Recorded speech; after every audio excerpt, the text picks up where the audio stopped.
right? There's literature, old books.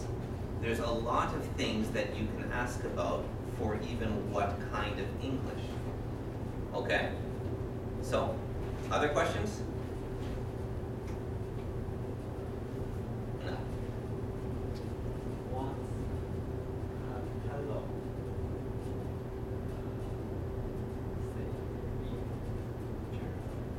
Okay, how do you say hello in German? Well, that's a fun question.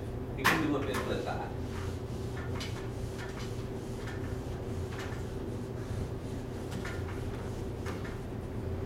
You know how in English we can say good morning, right? Good afternoon, good night. We can say good day. Well, that's how Germans say hello. The words are guten Tag.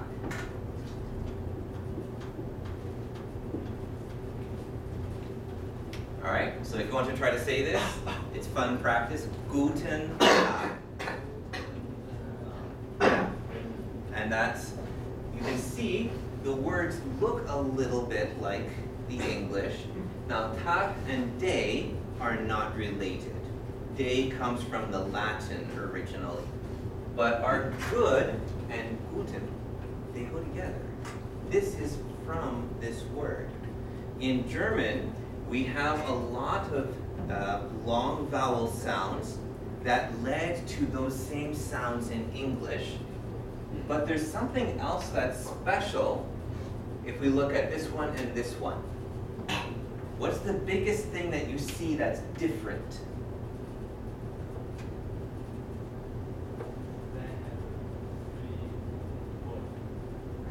Okay.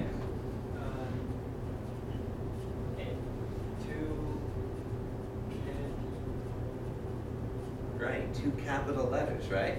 This word has a big T, not a small one. Now, in English, we have rules for using these, right? So the first word in the sentence, or when else do we use it? For names, right? People or place names, right? And there are a couple others, for example, the word I, right? But mostly that's it. Well, in German, every noun, 每个名词都是要大写的. Every noun starts with a capital letter.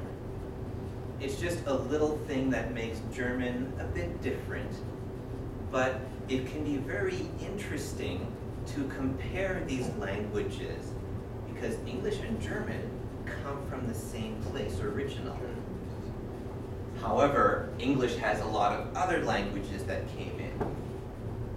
One other thing, if you think that English is hard,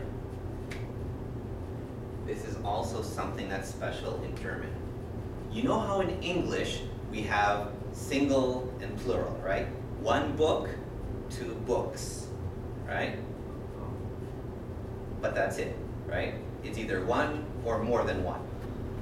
In some languages, they have a word for one, they have a word for two, and they have a word for three or more. Okay, so Greek was like that. But we also have languages where the words are male and female. Have you heard anything about French? 有听过吗？法文，还有意大利文，还有西班牙文都是这样子。They all have male and female words. So if we have a word in English from one of those, like from French, this word here is what you girls want to call your boyfriend. If you want to marry him, he will become your fiancé. Guys, you don't want one of these. What you want is one of these. This is the word for a girl. So with people, it's usually easy to tell, guy, girl, right? But then we come to things. In French, all of those other languages, everything is either male or female. So the chair is a girl in French. And the table is a guy. Well, it depends on the kind of table. Some tables are guys, some tables are girls, all right? But in German, we have that too. And we have a third one. So German has boys, girls, and other. We have male and female and neuter. And it's kind of funny, but in German, a young girl is neuter. Yeah. You know, a man is a man, a woman is a woman, but a child or a young girl has no gender. Because in German, they do something fun.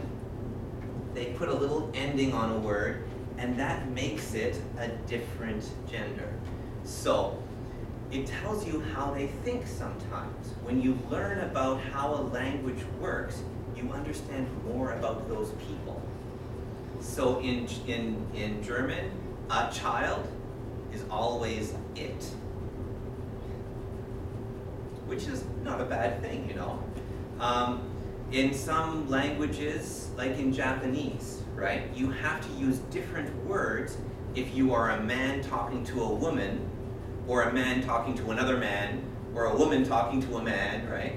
There are different ways to talk depending on what you are and that. Well, in German we have this, we have boys and girls and other, but we also have another thing. You know how in English we have I and me, right? They're not the same. So I cannot say, he saw I, right? It's not right. He saw me, right? Or I saw him, he and him. Those differences are there so that we can understand the sentence better. We know in that sentence who does the action. So if I say, for example, he hit her, then I know it's the boy who hit the girl, right? But because we have this, I could even do it this way. Her hit he. We don't do it a lot. But this is the same meaning. We can change the order as long as we know who is the subject. And some languages do that a lot. Latin was really good for this. In Latin, you could put all of your little words, you know, you'd have your subject and object and where and when and why and how. That all goes at the beginning. And at the end of the sentence, you put a verb. It was very confusing to read sometimes. In German, well, we have little parts of the word, like in English, the S. Or in French, we have that extra E. In German, we have these extra little parts that tell us, is it the subject, or is it the object, or is it the indirect object, or is it possessive? You know how in English we have these? And we also have to me and mine, right?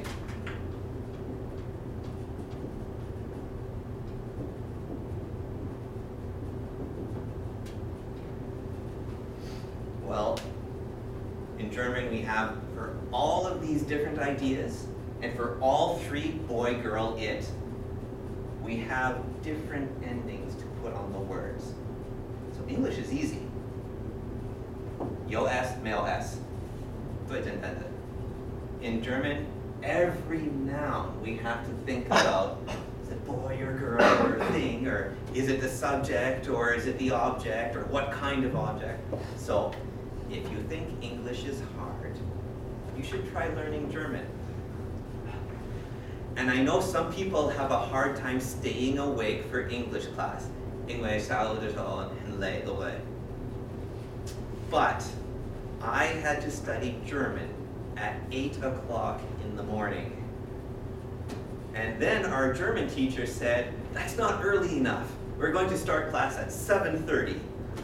So my German teacher was mean. But we learned a lot. I learned a lot from that teacher. So this is how we say good day in German. In Chinese, 还 how do you say good day or hello?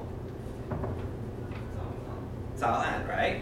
It's what? Peaceful morning, right? Something like in English, good morning, right? Okay. Have you ever heard it in French? Yeah, that's right. In French does a lot of fun things with words. It also likes to stick words together sometimes. So these are exactly the same words. This is good, this is day. Have you ever written a journal? You know, something where you're supposed to write in every day, like a diary, right? Do you have to write a journal for your class sometimes? Okay. Well, this is fun. Day and diary are both from Latin, the same word, yes. And journal is from the same word in the French. They both mean day.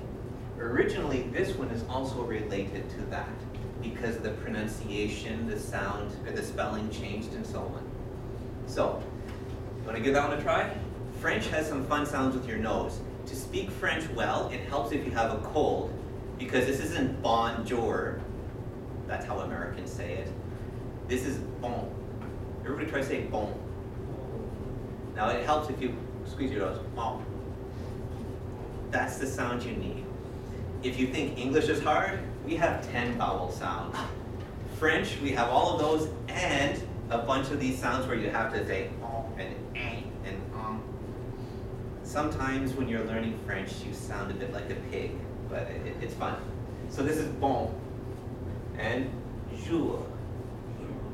So this j, it's not j, it's j, like what we have in some English words, like, for example, pleasure. Yeah. So this j is the same one we have here. And then at the end, this sound is fun. Does anybody have a cat? Okay. When your cat is happy, he makes that sound, right? That's pretty much what it is. This R, we call it a rolled R. You make it at the back of your throat. It's just a and it's actually easy to learn. All you have to do is start with a G sound. So you go with egg. Everybody say egg. Okay, now put an R after that. Put an after that. So egg. Yeah, there. And then after that, you just get rid of the G. Yeah. So this is how I teach students this R sound. But you can also just put some water in your mouth and go like that. Or you can play with your cat and listen to the cat purring. It's all the same sound. So French can be a lot of fun. It's also a bit challenging sometimes. Okay. Have you ever heard anybody speaking Spanish? Do you know what bonjour is in Spanish? Anybody? Yo tengo más.